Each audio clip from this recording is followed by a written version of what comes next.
बदला, स्वीकारा, अनुकूल करा. असं आपण 4 गोष्टी बघितल्या होत्या. त्या सुद्धा आपल्या दैनंदिन जीवनामध्ये महत्त्वाच्या ठरणाऱ्या होत्या म्हणून आपण त्या बघितल्या होत्या. ठीक आहे. आणि त्या दिवशीच म्हटलं होतं की योगामधला जो भाग आहे आपण तो बघूया नंतर म्हटलं. भरपूर विस्तारित असा भाग त्याचा आहे. मग आता बघा स्ट्रेस मॅनेजमेंटसाठी योग असं म्हटल्यानंतर तुम्हाला काय सांगता येईल हो? मी तर सांगणारच आहे आता त्याचं सगळं विश्लेषण करणार आहे. तर तुम्हाला काय वाटेल? काय सांगता येईल?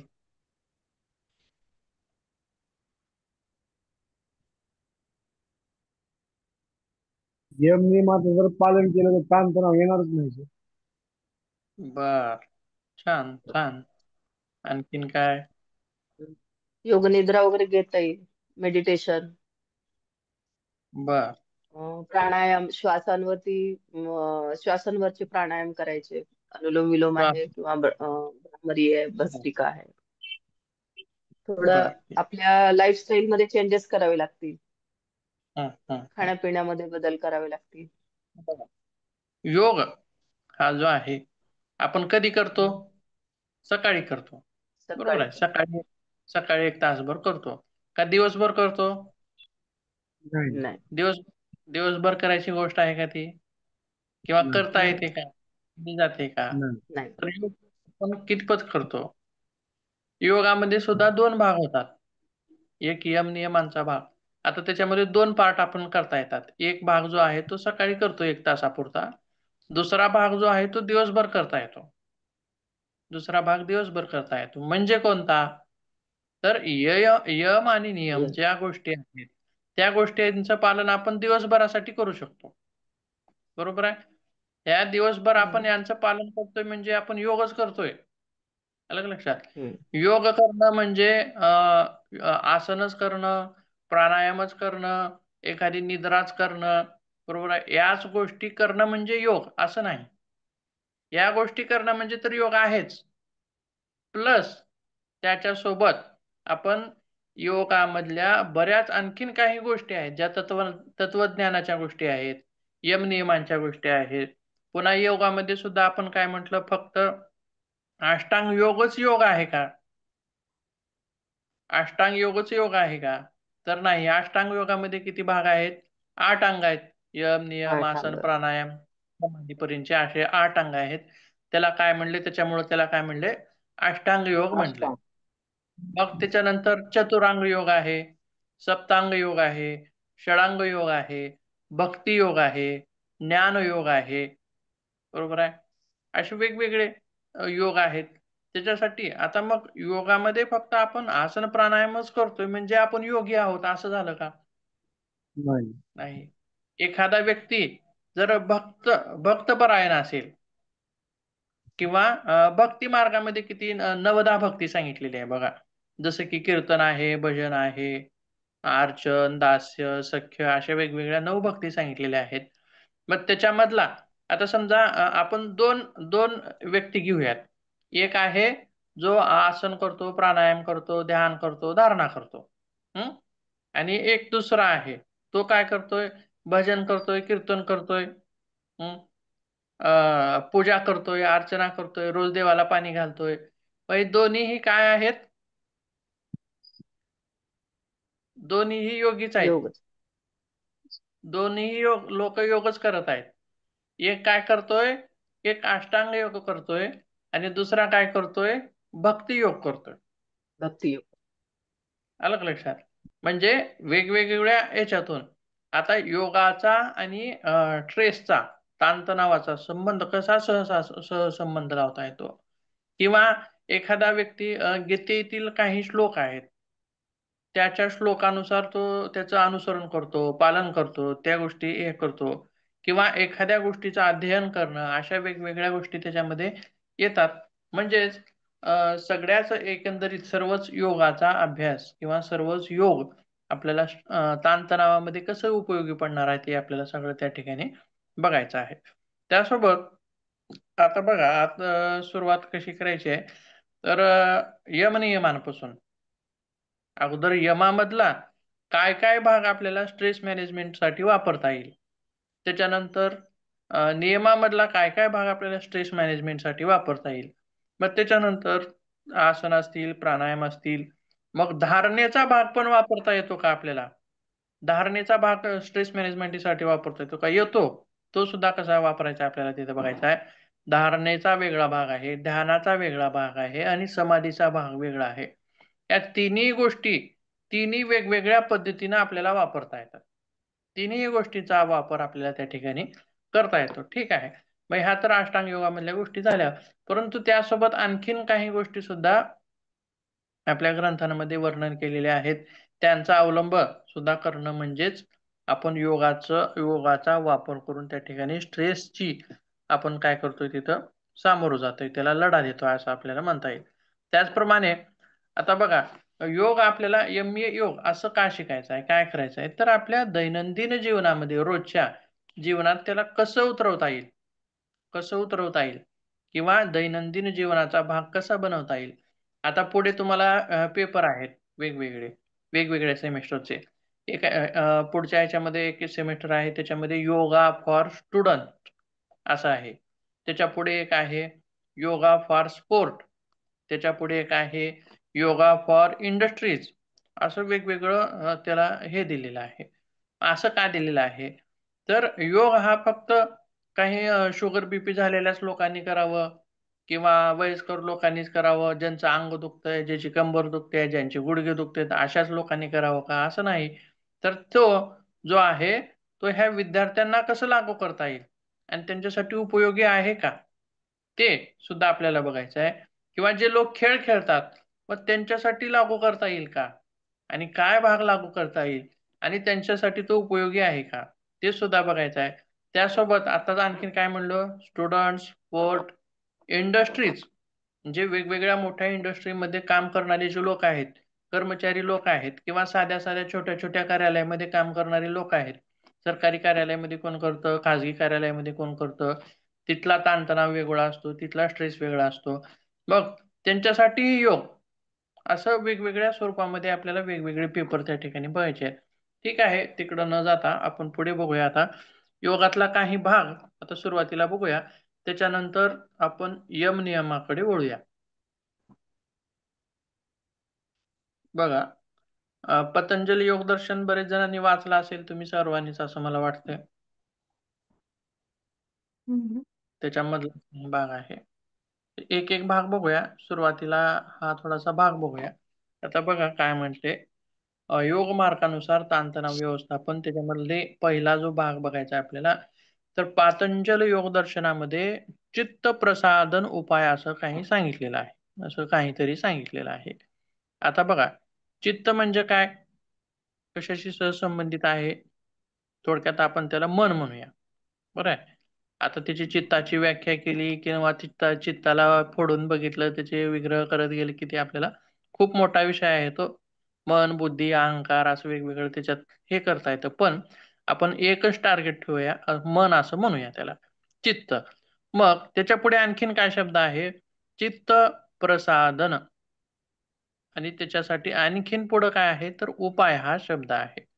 आता बघा, याचा आणि ताणतणावाचा काही संबंध लागतो का, तर लागतो. बघा, आपण ज्यावेळी ताणतणाव हा भाग बघितला, त्याच्यामध्ये दोन प्रकार बघितले. एक प्रकार बघितला मानसिक ताणतणाव आणि दुसरा प्रकार बघितला शारीरिक ताणतणाव. बरोबर आहे. शरीर ज्यावेळी तणाखाली येतं आणि मन ज्यावेळी ताणाखाली येतं, असं वेगवेगळं बघितलं. त्याच्यातला पहिला प्रकार आपल्याला त्याच्यावरती स्ट्रेस फोकस करायचा आहे आणि तो भाग आपल्याला विशेष बघायचा आहे, ताणतणावाचा. आणि ताणतणावाशी घनिष्ठ संबंध कोणाचा आहे, तर मनाचा आहे. बरोबर आहे. ताणतणावाचा घनिष्ठ संबंध हा मनाचा आहे. जसं की बघा, आपण कोरोना आहे, कोरोना शरीरातील कोणत्या अवयवाला होत होता हो? गुडघ्याला होत होता लंग्स. का, केसांना होत होता का, लंग्स. हाताला होत होता का, नाही. तर तो कुठं होत होता, आपल्या फुफ्फुसांना होत होता. बरोबर आहे. किंवा टायफॉइड आहे, ते कशाला होतं, तर मोठ्या आतड्यांना होतं. बरोबर आहे. म्हणजे असे वेगवेगळे रोग. आता सांधेदुखी, ती कुठं होते, फुफ्फुसाला होते का, नाही. तर ती कुठं होते, आपल्या सांध्यांना, जिथं जिथं जॉईंट आहे तिथं होते. तसं. किंवा रक्तदाब हा कशाशी निगडीत आहे, तर हृदयाशी निगडीत आहे. म्हणजे ज्यांचे ज्यांचे विकार आणि ज्यांचे त्यांचे अवयव असं वेगवेगळं त्यांचं स्वरूप आहे. मग त्याचनुसार आता पॅरालिसिस ते कशाशी संबंधित आहे? मेंदूशी संबंधित आहे. तसं मग मानसिक विकार किंवा ताणतणाव हा शरीरातील कोणत्या अवयवाला होतो असं म्हणता येईल? हाताला होतो म्हणता येईल का? स्ट्रेस हा एक विकार आहे, झालाय आपल्याला. स्ट्रेसचा एक पेशंट आहे. मग त्या पेशंटला हा विकार कुठं झालाय? शरीराला झालाय, कुठल्या भागाला? डोळ्यांना झालाय का? मन हातांना झालाय, केसांना झालाय का? मनाला पायाला किंवा झालाय का? हृदयाला. हा, हृदयाला म्हणता येणार नाही आपल्याला तिथं. हृदयाचा संबंध येत नाही. आपल्याला वाटतं की भावनिक मेंदूला. भावनिक म्हटलं की भावना. आपण कोणाचा भावनांचा आणि कोणाचा संबंध लावतो? आपण हृदयाचा लावतो. भावनिक आणि हृदय. आणि तसं जर पाहायला गेलं आपल्या सायंटिफिक दृष्टिकोनातून तर हृदयाचा आणि भावनांचा काहीही संबंध नाही. भावनांचा आणि मेंदूचा संबंध आहे. आलं लक्षात? मग ह्या गोष्टी जिथं चालतात, विचार, भावना, वर्तणूक अशा वेगवेगळ्या ज्या गोष्टी आहेत, त्या सगळ्या कुठं चालतात? तर मनामध्ये चालतात. म्हणजे हा ताणतणावाचा होणारा परिणाम शरीरातील कोण्या भागावरती आहे? तर तो मनावरती आहे.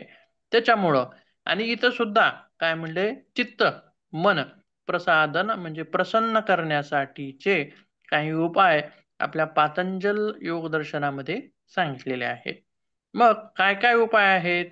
तर त्याच्याबद्दल सूत्र सुद्धा आहे एक बघा. काय म्हटलंय? तर मैत्री, करुणा, मुदिता, उपेक्षा, सुख दुःख, पुण्य विषय माना, भावना तश्चित प्रसादनम, अशी वेगवेगळी त्याच्यामध्ये म्हणजे पूर्ण हे सूत्र आहे. आता संस्कृतमध्ये असल्यामुळं वाचनासाठी थोडं अवघड जातं. परंतु संस्कृतला सुद्धा वाचण्याची एक पद्धत आहे. शब्द थोडे थोडे फोडून असं वाचायचे असतात. ठीक आहे, थोडा भाग वेगळा आहे. कशामधलं कुठलं सूत्र आहे? तर समाधी पादामधलं आहे. पातंजल योगसूत्र समाधी पादामधलं आणि 33वं हे सूत्र आहे. तर आता थोडंसं त्याचं विश्लेषण किंवा त्याची थोडी फोड करून बघूया आपण काय काय म्हटलंय. तर कशाचं प्रसादन कशामध्ये आहे? कशाची प्रसन्नता कशामध्ये आहे? काय सांगता येईल? तर मैत्री जी आहे ती काय म्हटलंय? सुखी लोकांशी करावी असं म्हटलंय. चित्त प्रसादनासाठी उपाय सांगितले. करुणा जी आहे ती दुःखी लोकांशी, मुदिता जी आहे ती पुण्यात्मा लोकांशी आणि उपेक्षा जी आहे ती पापात्मा लोकांशी असं म्हटलंय. बरोबर, अशी थोडीशी आपण फोड त्या ठिकाणी केलेली आहे. आता पुढे बघूया मग नेमकं काय कशामुळं असं म्हटलंय. तर बघा, मैत्री जी आहे ती दुःखी लोकांशी करता येईल किंवा किंवा पापी लोकांशी करता येईल का? तर पापात्मा कशाला म्हणायचं? कशाला म्हणता येईल बरं पापात्मा?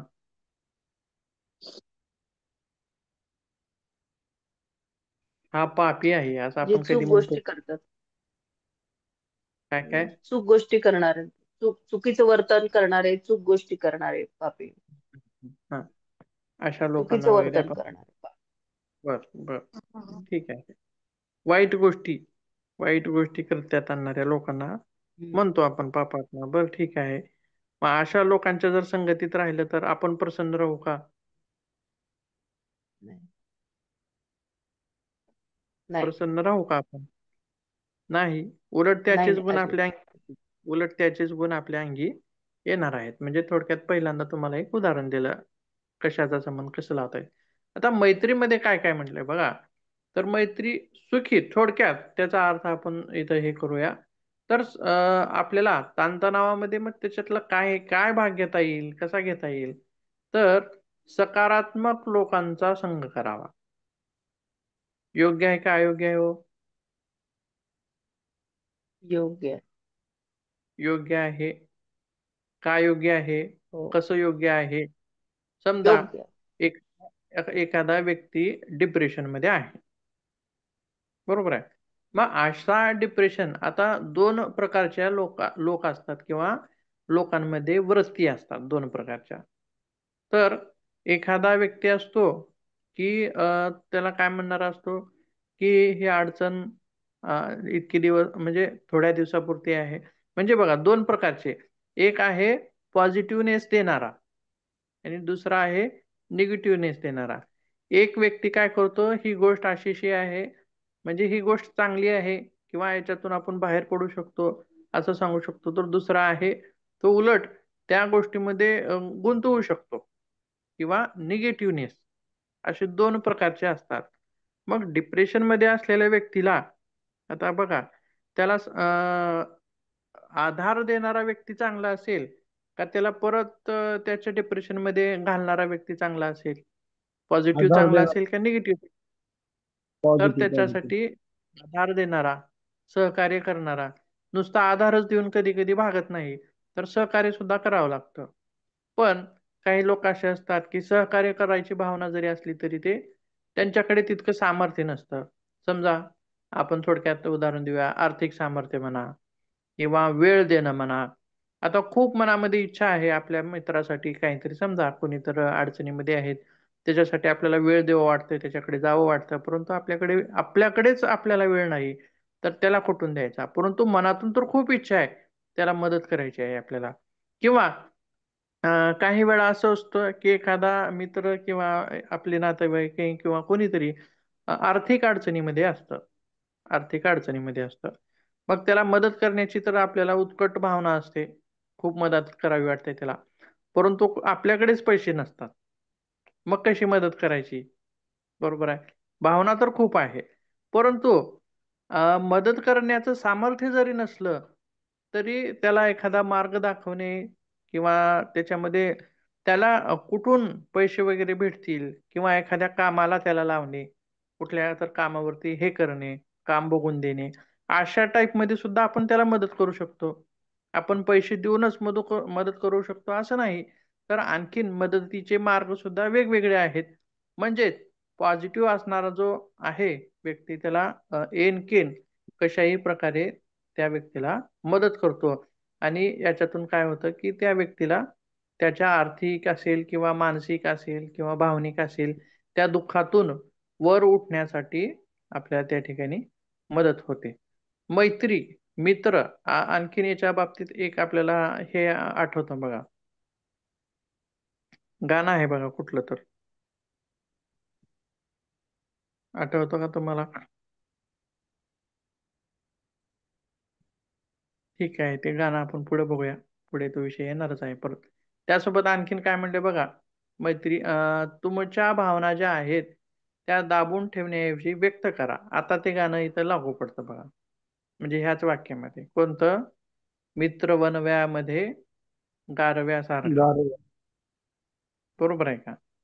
म्हणजे मित्र एक अशी व्यक्ती आहे की त्याच्यासोबत आपली कुठल्याच भावना आपण त्याच्यापासून झापून ठेवत नाही. सगळं काही त्याच्या पुढे आपण उघडं करून म्हणजे दाखवतो मनामधल्या भावना.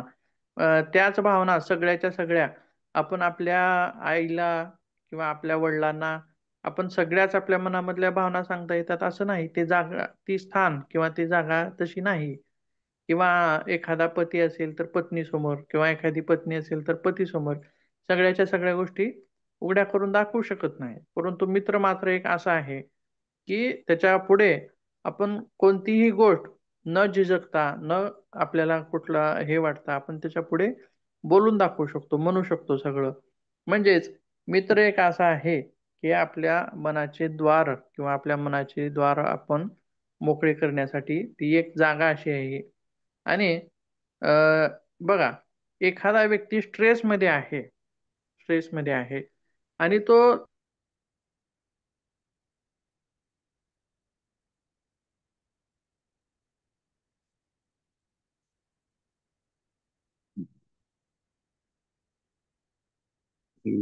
त्याच्यावरतीच तो गुंतत जातोय. म्हणजे बघा, तो इतरांना सांगतच नाही. का सांगत नाही? तर सांगण्याच्या योग्य असं त्याला कोण भेटतच नाही. बरोबर आहे. मग त्याच्यामुळं काय होतं, त्याच्या मनातले विचार किंवा त्याच्या मनातली जी अडचण आहे ती त्याच्याच मनात राहून जाते आणि ती खूपच राहते. म्हणजे कशी खुपते बघा, तुम्ही सहज सोयाबीनचं वगैरे गुळी बघितलेला असेल, सर्वजण शेतकऱ्याचीच मुलं आहेत, गुळी वगैरे पडलेला असेल, तर त्याच्यामध्ये एक जरी ठिणगी पडली त्या गोळीमध्ये, तर ती कशी होते, खूपच जाते. खूपच जाते. जसं जसं वारं लागत जाईल तसं तसं ती काय होत जाते, मोठी होत जाते. मोठी होत होत होत होत एक वेळ अशी येते की पूर्णच्या पूर्ण ती गोळी पेटून खाक होऊन जाऊ शकते.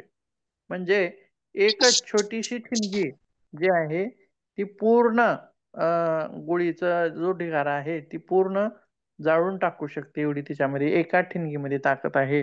त्याचप्रमाणे हा स्ट्रेसमध्ये असलेला व्यक्ती सुद्धा एका कारणावरून त्याच्यामध्येच त्याच कारणावर जो तो खुपत गेला तर त्याला पूर्ण त्या व्यक्तीला पूर्ण मानसिक हे विकृत करण्याची ताकद सुद्धा एका विचारामध्ये त्या आहे. मग त्या ज्या गोष्टी आहेत त्या कुठंतरी बाहेर पडणं हे सुद्धा गरजेचं आहे. कुठंतरी बाहेर पडल्यानंतर आपलं मन मोकळं होतं आणि अशी एकमेव जागा म्हणजे काय आहे ती मैत्रीची आहे. त्याच्यामुळं काय म्हटले, तुमच्या ज्या भावना आहेत त्या दाबून ठेवण्याऐवजी व्यक्त करा. व्यक्त करणं सुद्धा गरजेचं आहे. म्हणजे योगामध्ये समजा योग आसनच करून आपण स्ट्रेसवरती मात करू असं नाही.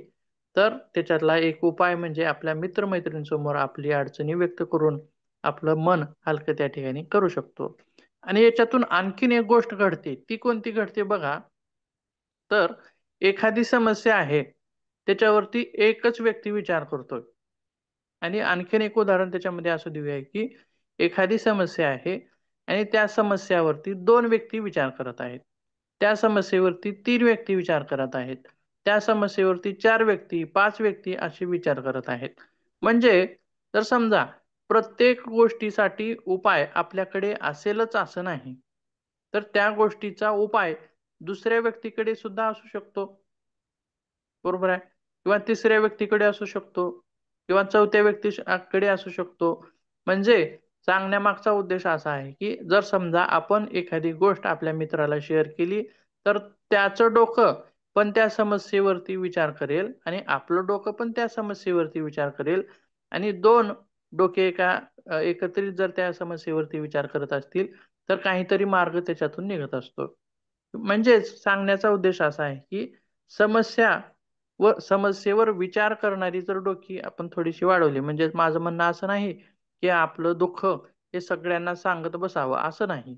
तर आपल्या जीवाभावाचे कोणीतरी असतं, 1-2 व्यक्ती तरी असतात, 3 व्यक्ती तरी असतात. म्हणजे थोडंसं ते खुलून शेअर केलं, तर त्यांचं डोकं सुद्धा त्या समस्येवरती विचार करतं आणि कुठून तरी काहीतरी उपाय त्या ठिकाणी मिळण्याचा चान्स त्या ठिकाणी आपल्याला मिळत असतो. त्यासोबत आणखीन पुढे काय म्हणलंय बघा, जीवनातील अवघड दुःख, कठीण प्रसंग, आपल्यासोबत काही वाईट घटना घडली असेल, तर जर कोणीतरी तुम्हाला त्रास देत असेल, तर तुमची चिंता खुलेपणाने आणि आदरपूर्वक इतरांना सांगावी. जर तुम्ही तुमच्या भावना व्यक्त केल्या नाहीत, तर मनामध्येच संताप व्यक्त होतो आणि वरचेवर जास्तीत जास्त तणाव त्या ठिकाणी वाढत जातो. त्यासोबत पुढे आणखीन एक गोष्ट दिलेली आहे मैत्रीच्या नंतर, करुणा असं सुद्धा म्हटलंय आणि ती कुणाशी दाखवावी असं म्हटलंय, तर दुःखी लोकांशी असं म्हटलंय. म्हणजेच काय, तर करुणा कशाला म्हणता येईल हो आपल्याला? करुणेची व्याख्या काय सांगता येईल? किंवा कशाला म्हणता येईल करुणा? दया करणे, सहानुभूती दाखवणे. हां, हां. राइट. छान. एखाद्यावरती दया करणे किंवा एखादा दुःखी असेल, तर त्याला हे करणे, सांत्वना देणे, अशा वेगवेगळ्या गोष्टी, सहानुभूती दाखवणे म्हणजेच करुणा. मग ही कोणाशी असावी? तर दुःखी लोकांशी असावी. म्हणजेच काय? तर थोडक्यात बघा, पहिल्यांदा काय म्हटलं याच्यामध्ये, तर क्षमा करायला शिका असं म्हटलंय. म्हणजे काय? जर समजा एखाद्याकडून आता हे कुठं घडतं? अशा गोष्टी कुठं घडतात? तर बरेच ठिकाणी घडतात. जसं की आपल्या घरामध्ये पण घडतात, जसं की आपल्या ऑफिसमध्ये पण घडतात किंवा सामाजिक कामामध्ये, सामाजिक पर्यावरणाच्या मध्ये क्षेत्रामध्ये सुद्धा घडतात. समजा आपल्याच घरातील आपल्या समजा एखाद्याच्या पत्नीकडून चूक झाली आणि ती झालेली चूक तशीच मनामध्ये ठेवून जर आपण तसंच वागत राहिलो किंवा तिच्याशी तिरस्काराच्या भावनेनं वागत राहिलो किंवा ती चूक मनामध्ये धरून तशीच आपण ते वागत राहिलो दिवसेंदिवस, 1 दिवस, 2 दिवस, 8 दिवस, 10 दिवस, 15 दिवस. मग काय होईल हो? तिरस्कार वाढेल का कमी होईल? वरचीवर वाढेल वाढेल. ते तिरस्कार काय होणार आहे? वरचेवर वाढत जाणार आहे. मग तशीच गोष्ट समजा एखाद्या ऑफिसमध्ये आहोत आपण, एखाद्याचं चुकलं तर आपण त्याच्यावरती नाराजगी व्यक्त केली आणि तो ती नाराजगी मनामध्ये ठेवून तसाच वागायला लागलाय, म्हणजे त्याचं डोकं त्याच्यावरती वेगळंच विचार करणार आहेत, वेगळ्याच विचारामध्ये डोके त्या ठिकाणी गुंतून पडणार आहेत. परंतु एखाद्या व्यक्तीचं चुकलंय तर त्याला क्षमा करणं म्हणजेच काय आहे? करुणा आहे. बरोबर आहे. परंतु तीच चूक जर ती व्यक्ती समजा एक वेळेस केली ठीक आहे, 2 वेळेस केली ठीक आहे, 3 वेळेस केली ठीक आहे, 4थ्या वेळेस करते, 5व्या वेळेस करते किंवा परत-परत करत असेल तर मात्र ते माफीच्या लायक नाही, योग्य नाही. 2-3 वेळेस माफ केलं ठीक आहे. परंतु तीच जर चूक करत गेलं तर त्याला चूक म्हणायची नाही, त्याला काय म्हणायचं? सवय म्हणायचं. मग त्या सवयीला मात्र त्या ठिकाणी उपाय करावा लागतो. परंतु चुकलेलं त्या ठिकाणी 1-2 दिवसापुरता राग धरून परत आपण ते क्षमवलं, त्याला माफ केलं, तर काय होईल? 15 दिवस आपल्या डोक्यामध्ये विचार घोळणारा 3 दिवसामध्ये काय केला आपण? तो दूर केला. बरोबर आहे. त्याच्यापेक्षाही अलीकडे आपण येऊ शकतो, की 3 दिवस जो विचार डोक्यामध्ये घोळणार होता, तो 2 दिवसामध्ये जर आपण क्लिअर केला तर, तो 1 दिवसामध्ये क्लिअर केला तर, तर तो 1 तासामध्ये क्लिअर केला तर, म्हणजे जितकं आपण जवळ पटकन त्या समस्येला फेस करू, पटकन बोलून टाकायचं. समजा एखादी व्यक्ती तुम्हाला बोलत नाही. का बोलत नाहीस? एखादी व्यक्ती तुमच्यावरती रागावून आहे. का रागावून आहे? माझं काय चुकलंय? का तुझं काय चुकलंय? किंवा माझं जर काय चुकलं असेल तर सांग. तर म्हणजे स्पष्ट बोलायचं एकमेकांशी, स्पष्ट मनामध्ये त्या गोष्टी ठेवून, गोष्टी सुटत नसतात, त्या वाढत जातात आणि जर त्या गोष्टी एकमेकांसमोर समोर ठेवून त्याच्यावरती जर हे केलं, विचार केला तर त्या सुटतात. म्हणजे ताणतणावाला सामोरं जाण्यासाठी आपल्याला गरज त्या ठिकाणी पडत नाही. काय म्हणलात? बोलते का कोण?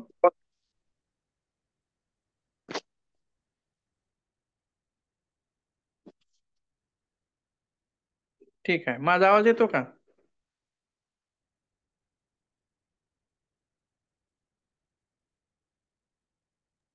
आवाज येतोय ना माझा? येत आहे सर. बर, ठीक आहे. पुढे बघूया.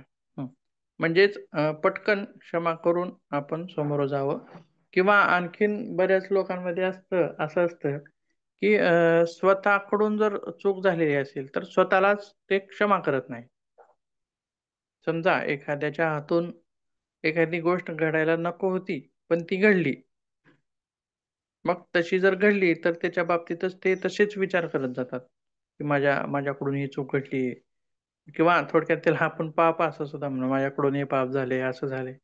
म्हणजे ते जितकं मनात आपण ठेवू, म्हणजे इतरांना तर क्षमा करायला शिकाच, इतरांना क्षमा करा, त्यासोबत स्वतःला सुद्धा एखाद्या वेळी एखाद्या चुकीविषयी क्षमा करा आणि पुढे चला. आणि तीच गोष्ट परत-परत आपण हे तर चुकलोय, हे चुकलंय, हे चुकलंय असं करत गेलं, की ती व्यक्ती परत-परत काय स्ट्रेसमध्ये त्या ठिकाणी जात असते. म्हणून स्वतःलाही क्षमा करा आणि इतरांनाही क्षमा करा. स्वतःशीही करुणा दाखवा आणि इतराशीही करुणा दाखवा, असं या ठिकाणी आपल्याला म्हणता येईल. त्यासोबत काय म्हणले बघा, आपण अपूर्ण जगामध्ये राहतो आणि लोक चुका करतात किंवा होतात, हे सत्य स्वीकारावं लागेल. कारण प्रत्येक व्यक्ती हा काय आहे, चुकीचा माणूस हा चुकीचा पुतळा आहे असं म्हटलं जातं, की प्रत्येक जण 100% बरोबरच आहे आणि प्रत्येक केली जाणारी गोष्ट ही त्याच्याकडून 100% बरोबरच होते असं नाही. तर एखाद्या वेळेस ती चुकू पण शकते. आणि त्यासोबत राग, नाराजी सोडून देणे, एखाद्याला माफ करणे आणि ह्या गोष्टीतून आपण काय होतो, तणावमुक्त त्या ठिकाणी होऊ शकतो. त्यासोबत पुढे आणखीन काय सांगितले, मुदिता.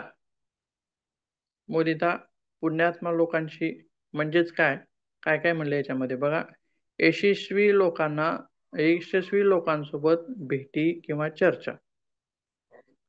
आता बघा असं आपल्याही जीवनात घडलेलं असेल किंवा तुमच्या, आमच्या, माझ्या. तर एखादी व्यक्ती खूप तणावाखाली आहे, स्ट्रेसमध्ये आहे. परंतु असा कोणीतरी एखादा व्यक्ती आहे, म्हणजे त्यानं त्याच्या जीवनामध्ये खूप संघर्ष करून तो मोठा झालेला आहे. खूप संघर्ष त्यानं केलेला आहे. मग अशा लोकांचं मार्गदर्शन आपल्याला लागणं सुद्धा खूप मोलाचं ठरतं. म्हणजे बघा, आपण जी वाट चालतोय, आपण जी आयुष्याची वाट चालतोय, त्या आयुष्याच्या वाटेवरती त्यांनी अगोदरच चलून गेलेला आहे. म्हणजे अनुभव नावाचा जो प्रकार आहे, तो त्यांच्याकडे असतो. म्हणजे एखाद्या समस्येवरती त्यांच्याकडून सुद्धा मार्ग त्या ठिकाणी निघू शकतो. म्हणजेच ह्या यशस्वी लोक जे आहेत, ते त्यांच्या नुसतं बोलण्यामध्ये सुद्धा ताकद असते बघा. 1-2 गोष्टी जरी बोलली, तरी आपलं पटकन मन हलकं होतं, डोकं हलकं होतं आणि त्या समस्येतून बाहेर निघण्यासाठी आपल्याला तिथं ताकद मिळते, उत्साह मिळतो, ऊर्जा मिळते. अशी सुद्धा लोकं आपल्या समाजामध्ये काही आहेत. मग मुदिता अशा लोकांची जर केली आपण यशस्वी लोकांची भेटी, चर्चा, तर काही लोकांचं बघा दुःख असं असतं, की किंवा स्वतःचं दुःख हे स्वतःनाच खूप मोठं वाटतं. म्हणजे माझ्या दुःखापेक्षा इतरांचं दुःख हे सर्वांना कमी वाटतं. परंतु ज्यावेळी जसं की आपण ह्याच्या एक गोष्ट किंवा एक हे पाहतो बघा, देवापुढे एक व्यक्ती गेलाय आणि तो काहीतरी मागत असतो. परंतु देवाला काय दिलायस मला असं म्हणत असतो तो. परंतु दुसरा एक व्यक्ती येतो आणि त्याला पाय नसतात आणि म्हणजे देवानं त्याला पाय दिलेले नाहीत आणि याला दिलेले आहेत. ते दिलेले आहेत ते सुद्धा त्याच्यासाठी महत्त्वाचं आहे, असं त्याच्या लक्षात येतं त्या ठिकाणी. म्हणजेच इथं आपल्याला काय लक्षात घ्यायचं आहे बघा, तर आपली समस्याच आपल्याला मोठी वाटत असते. परंतु यशस्वी लोकांच्या समस्या, यशस्वी लोकांचा संघर्ष किंवा एक यशस्वी लोकांची पुस्तकं किंवा काही महापुरुषांची पुस्तकं ही सुद्धा आपल्याला जीवनामध्ये प्रेरणादायी असतात. किंवा बघा समजा साधं छत्रपती शिवाजी महाराजांची कादंबरी जरी वाचली, तरी आपल्याला प्रत्येक समस्येमधून आपल्याला पुढे जाण्यासाठी एक उत्साह मिळतो. कादंबरीत सोडा, नुसतं त्यांची प्रतिमा, चित्र जरी पाहिलं तरी आपल्याला संघर्ष करण्यासाठी ताकद मिळते. म्हणजेच अशा यशस्वी महापुरुषांच्या हे कादंबऱ्या वाचणं किंवा त्यांचा संघर्ष वाचणं किंवा महापुरुषांना भेटणं, अशा गोष्टीतून सुद्धा आपल्याला काय होतं, तर आपल्या समस्येला सामोरं जाण्यासाठी, त्याच्यातून बाहेर पडण्यासाठी आपल्याला एक प्रकारची ऊर्जा त्या ठिकाणी मिळत असते. म्हणून अशा लोकांचा आपण संग करावा, मुदिता करावी असं म्हटले. आणखीन काय म्हणले बघा, हां, आणखीन त्यांच्या जीवनातील अडचणींना त्यांनी कसे तोंड दिले, काय-काय समस्या उत्पन्न झाल्या, याबाबत अनुभव त्यांच्याकडून शिकायला सुद्धा आपल्याला मिळतो आणि आपल्याला प्रेरणा सुद्धा मिळत असते. त्यासोबत मुदिताच्या नंतर आणखीन एक सांगितलेलं आहे उपेक्षा. पापात्मा लोकांशी उपेक्षा करावी. आता थोडक्यात काय बघा, तर नकारात्मक लोकांपासून दूर राहावा असं या ठिकाणी म्हटलेलं आहे. किंवा आणखीन एक उपेक्षा अशा लोकांची सुद्धा करता येईल, की ज्यांच्यापासून आपल्याला त्रास होतो, ज्यांच्यापासून आपल्याला स्ट्रेस येतो, ज्यांच्यापासून आपल्याला तणाव येतो, अशा लोकांपासून दूर राहावं का? आणि दूर राहिल्यास आपल्याला मदत होईल का ताणतणावातून बाहेर येण्यासाठी?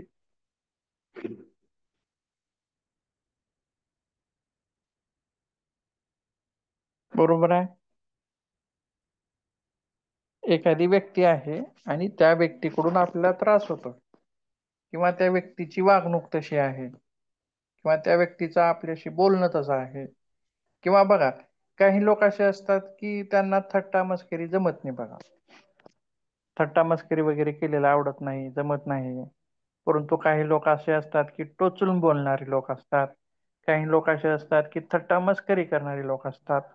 मग ज्यांना थट्टा मस्करी करणं आवडत नाही, मग तशा लोकांचा संगच करायचा नाही. बरोबर आहे. किंवा जे काही लोक समाजामध्ये असे असतात बघा, काय म्हटले आणखीन, अ, उस जगह पे नहीं जाना चाहिए, किस जगह पे जहां मान न हो अपना. म्हणजे ज्या ठिकाणी आपल्याला मान नाही, मर्यादा नाही, अशा ठिकाणी जाऊ नये. आणि जहां काम न हो अपना, आणि ज्या ठिकाणी आपलं काही कामच नाही, अशा ठिकाणी सुद्धा जाऊ नये असं म्हटलेलं आहे. म्हणजेच बघा, ज्या ठिकाणी गेल्यानंतर आपल्याला त्रास होतो किंवा ज्या लोकांजवळ आपल्याला गेल्यानंतर त्रास होतो, अशा लोकांची उपेक्षा आपण करायला शिकावी, त्यांच्याजवळ आपण जाऊ नये. त्यासोबत काही लोक असे असतात की एखादी गोष्ट चुकीची कशी आहे, आता समजा एक गोष्ट आहे किंवा एखादं कार्य आहे किंवा आपण एखाद्या कार्यालयामध्ये आहोत, तर त्या गोष्टीला ते चुकीचं कसं आहे ही एखादी व्यक्ती असं दाखवत असते. कोणतीही गोष्ट नकारात्मकच घ्यायची, कोणतीही गोष्ट नकारात्मकच घ्यायची. मग अशा लोकांसोबत राहिलो आपण तर काय होईल हो? आपल्यामध्ये सुद्धा नकारात्मकता भरेल किंवा आपल्याला एखादं कार्य पार पाडवायचं आहे, परंतु अशा नकारात्मक लोकांमुळं ते कार्य पार पाडण्यासाठी आपण जे काही कार्य करणार आहोत ते सुद्धा आपल्याला करू वाटणार नाही. त्या कार्यापासून आपण दूर होऊ. ते कार्य चांगलं जरी असलं तरी ते आपल्याला वाईट वाटायला लागतं. कोणामुळे? त्या नकारात्मक व्यक्तीमुळं. परंतु काही सकारात्मक ज्या व्यक्ती असतात ते एखादी गोष्ट चांगली कशी आहे ते दाखवतात. मग अशा लोकांजर समोर जर आपण सोबत जर राहिलं तर आपल्या गोष्टी किंवा आपल्या कामकाज, आपलं कार्य पार पाडण्यासाठी आपल्याला त्या ठिकाणी मदत होत असते. त्यासोबत पुढे काय म्हटले बघा, तुमच्यावर ताण देणारे लोक टाळा. त्यासोबत पुढे काय म्हटले, जर कोणी तुमच्या आयुष्यात सतत तणाव निर्माण करत असेल तर त्याला दूर ठेवलेलंच बरं असं सुद्धा म्हटलेलं आहे. आणखीन हे कोणाशी लागू होतो अशा गोष्टी? नातेसंबंधात होतात का? मित्रमंडळात पण होतात, नातेसंबंधात पण. नातेसंबंधातही होतात. सगळीकडेच अशी माणसं भेटू शकतात. हा हा हा. त्यासोबत तुम्ही त्या व्यक्तीसोबत किती वेळ घालवता ते मर्यादित करा. म्हणजे समजा आता काय म्हटलं मी, ती व्यक्ती दूर करा असं म्हटलं किंवा त्या व्यक्तीपासून आपण दूर व्हा. जर ती आपल्याकडून समजा दोन गोष्टी कशा करता येतात. तिला जर दूर करता येत नसेल तर आपण तिच्यापासून दूर व्हावं किंवा आणखीन दुसरी गोष्ट म्हणजे काय सांगितले, तर जर ती व्यक्ती दूरच करता येत नाही असं आहे, अशी कंडिशन आहे, तर त्या काळामध्ये काय करता येईल आपल्याला, तर त्याच्याशी सोबत असणारा जो वेळ आहे तो कमी करा. म्हणजे संवाद. समजा 2 तास त्याच्या 2 तास आपण त्याच्या संपर्कात राहतोय तर त्याच्यापेक्षा त्याला बोलणं गरजेचंच आहे. असं जर आहे तर 1 तास करा संपर्क, अर्धा तास, अर्धा तासाच्या ठिकाणी 15 मिनिट, म्हणजे जितका वेळ त्याच्या सोबतचा कमी करता येईल तितका वेळ कमी करा, जेणेकरून आपण त्या त्रासापासून त्या ठिकाणी वाचू. त्यासोबत आणखीन एक पुढे आहे, चुकीचे नातेसंबंध टाळा असं म्हटलंय. म्हणजे कसे असतील होय नातेसंबंध? समजा एक दोन जोडपी आहेत आणि त्या जोडप्यामध्ये एका व्यक्तीला एकाची गरजच नाही, गरजच नाही, कसलीच गरज नाही, असं कधी घडतो?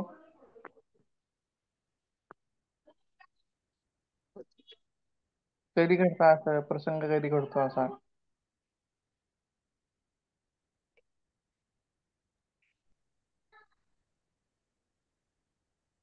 चुकीच्या व्यक्तीशी लग्न, बरोबर आहे, ना आवडत्या व्यक्तीशी लग्न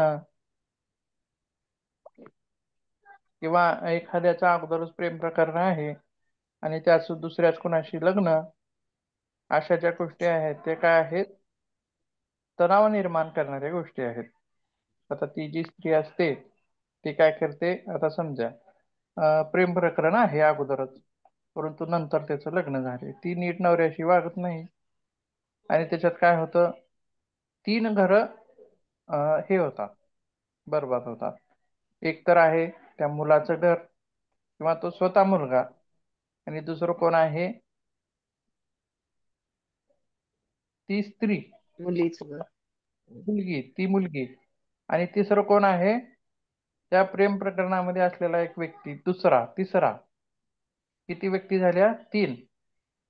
एक नवरा, एक ती आणि एक दुसरा तिसरा व्यक्ती. हे तिन्ही सुखी जगू शकत नाही, बरोबर आहे? किंवा आता ह्या तिन्ही पुरतच हे मर्यादित राहतं का? तर नाही.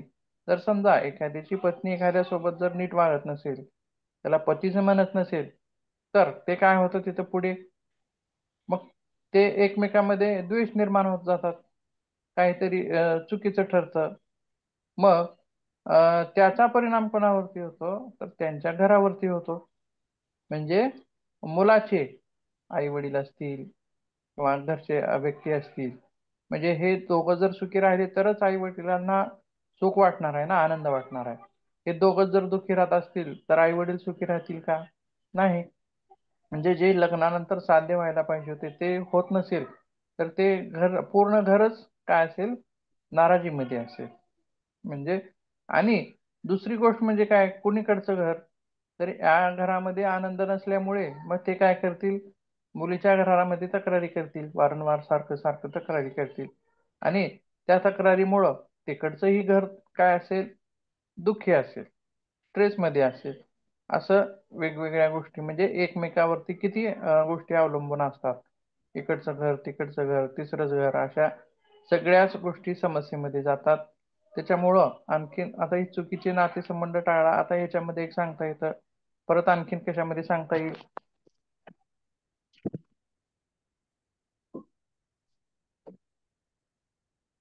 असं आणखीन कुठं होतं? तर प्रेम प्रकरणामध्ये सुद्धा असं होत असतं.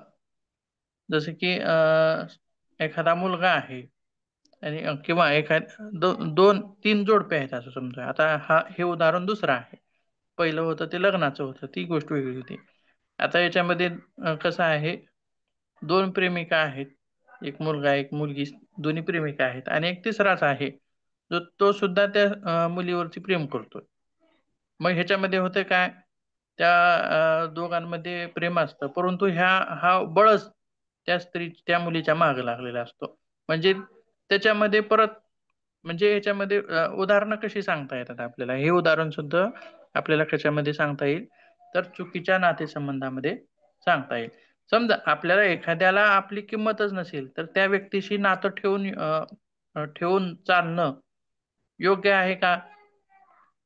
समजा आपली किंमत ज्याला नाही त्याच्याशी नातं ठेवावं का ज्याला आपली किंमत आहे त्याच्याशी नातं ठेवावं? म्हणजेच हे उदाहरणं इथं या ठिकाणी सांगता येतील. चुकीचे नातेसंबंध टाळले तर आपण सहजच त्या ठिकाणी ताणतणावापासून मुक्त राहू शकतो, चांगलं राहू शकतो. म्हणून पापात्मा अशा याच्यामध्ये आपण काय काय घातले, तर वेगवेगळ्या गोष्टी त्या ठिकाणी घातलेल्या आहेत. आता ह्या गोष्टी मैत्री, करुणा, मुदिता, उपेक्षा या खऱ्याच ताणतणावाला सामोरं जाण्यासाठी उपयोगी पडणाऱ्या आहेत का, असं वाटतं का तुम्हाला?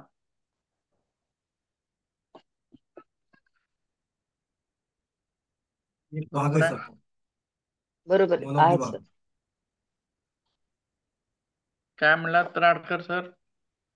एक भाग आहे तणावाला समोर जाण्यासाठीचा एक भाग आहे.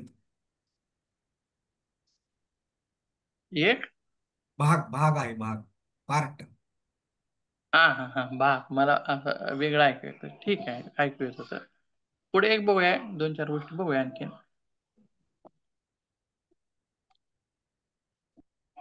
यम नियमांचा काही भाग आहे. आता त्याच्यातला काय भाग बघा. यम यमामध्ये काय काय आहे? एक आहे अहिंसा, दुसरा आहे सत्य, अस्तेय, ब्रह्मचर्य आणि अपरिग्रह. आता त्याच्यातला अहिंसा जो भाग आहे तो कशा सहसंबंध लावता येईल अहिंसेचा? अहिंसा कशाला म्हणता येईल सांगा बरं? कशाला म्हणतात अहिंसा? एखाद्याला शब देणं, एखाद्याला न त्रास देणं. मारणे, जसं शब्दाने, हा, त्रास देणे, जसं शब्दाने पण देऊ शकतो, हाताने मारून किंवा दुसऱ्या प्रकाराने. कायने वाचेने एखाद्या व्यक्तीला दुःख होईल असे न वागणे म्हणजे अहिंसा. म्हणजे अहिंसा, बरोबर आहे. आता याच्यामध्ये एक उदाहरण आपण देऊ शकतो की जसं की सासूचं आणि सुनेचं.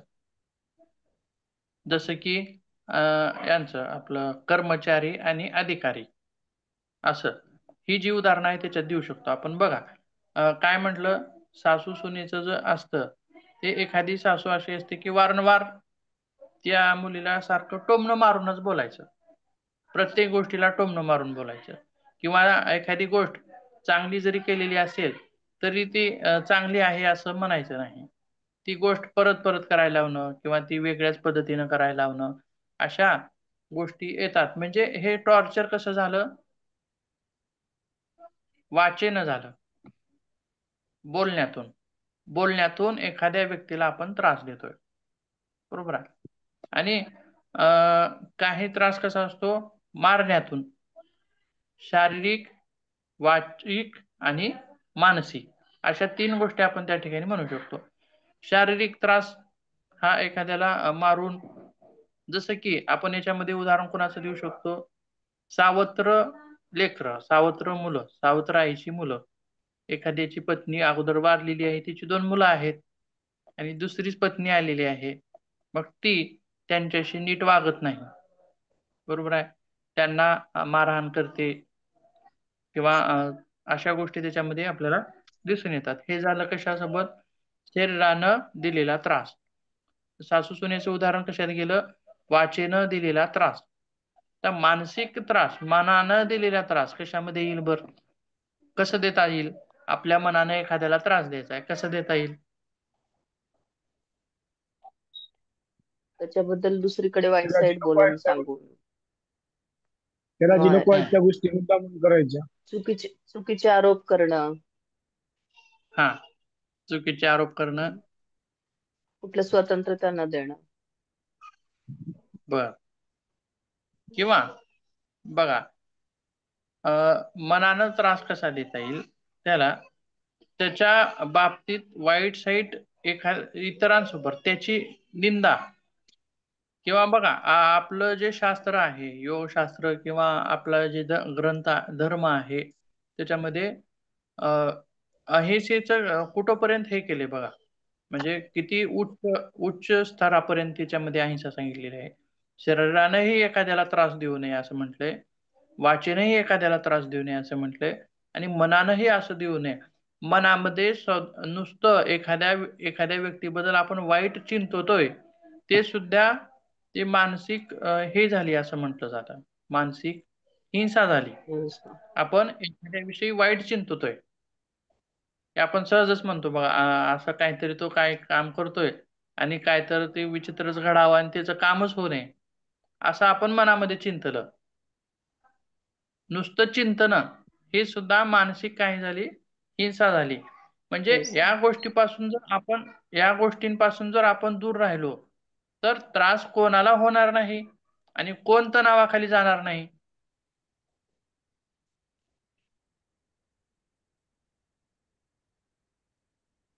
सांगा बरं. दोघही.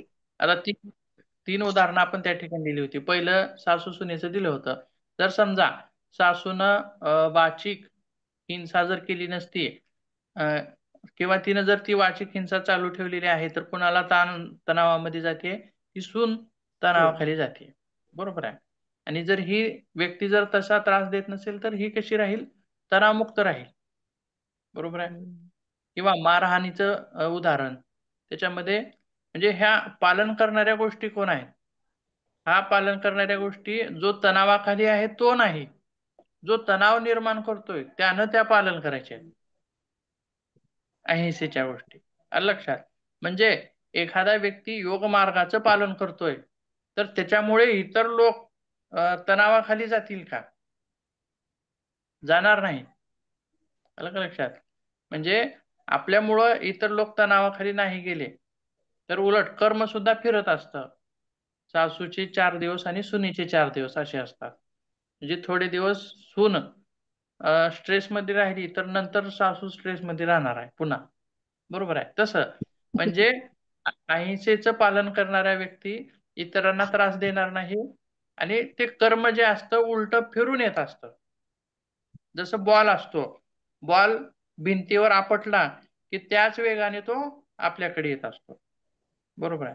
म्हणजे कर्म किंवा कर्माची जी फळं आहेत ती सुद्धा अशीच आहेत, जशी तिकडे गेलीत, म्हणजे वाईट जर गेला असेल तर वाईटच आपल्यासोबत घडणार आहे, बरोबर आहे. चांगलं जर आपल्याकडून गेलं असेल पुढं तर आपल्यासोबत पण चांगलंच घडणार आहे. आलं का लक्षात? प्रत्यक्ष आणि अप्रत्यक्ष अशा स्वरूपात अहिंसेमुळं सुद्धा आपण ताणतणावाखाली जाण्याचं वाचू शकतो. आपण इतरांना प्रसन्न ठेवतोय तर इतर सुद्धा आपल्याला प्रसन्नच ठेवणार आहे. आपण इतरांना त्रास देतोय तर इतर सुद्धा आपल्याला काय करतील? त्रास त्रास देतील. आपण इतरांचं वाईट चिंततोय ते आपले वाईट चिंततील. म्हणजे दोन्ही गोष्टी साध्य होणार आहेत. एकतर पुढच्याला त्रास न दिल्यामुळं आपण पण आनंदी राहू आणि आपल्यापुढे येणाऱ्या ज्या वेव्ज आहेत त्या पॉझिटिव्ह वेव्ज येतील आणि आपण सुद्धा आनंदी राहू असा अहिंसेचा भाग त्याच्यामध्ये घालता येतो.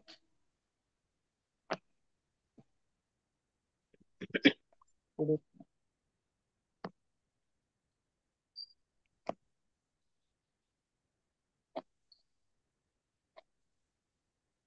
अहिंसेच्या नंतर काय आहे?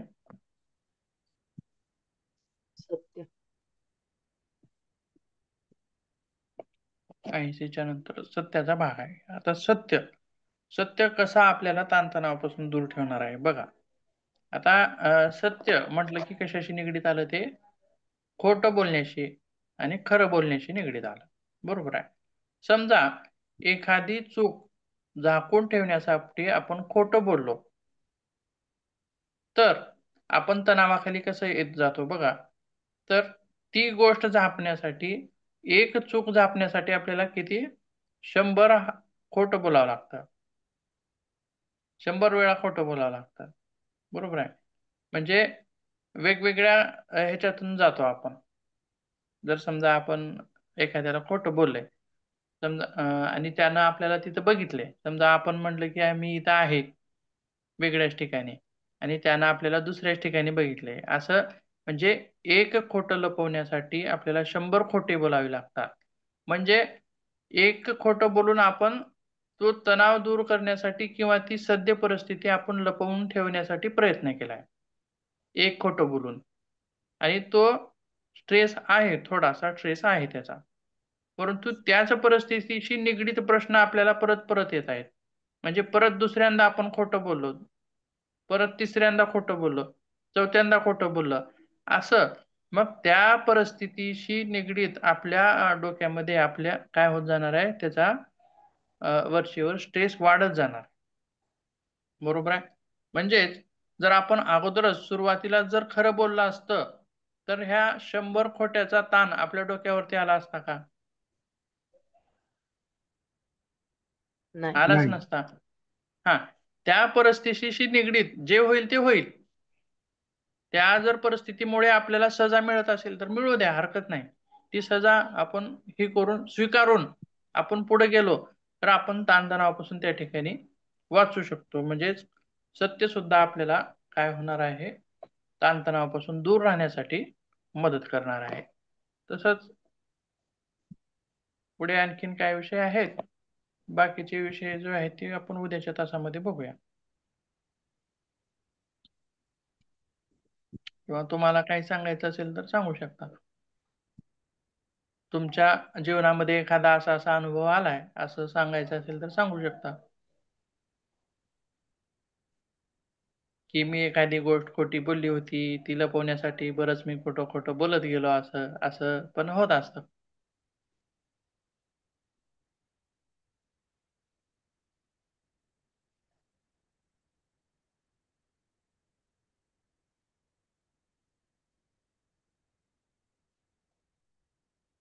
ठीक आहे, उद्या सांगा मग आठवून. थांबूयात मग.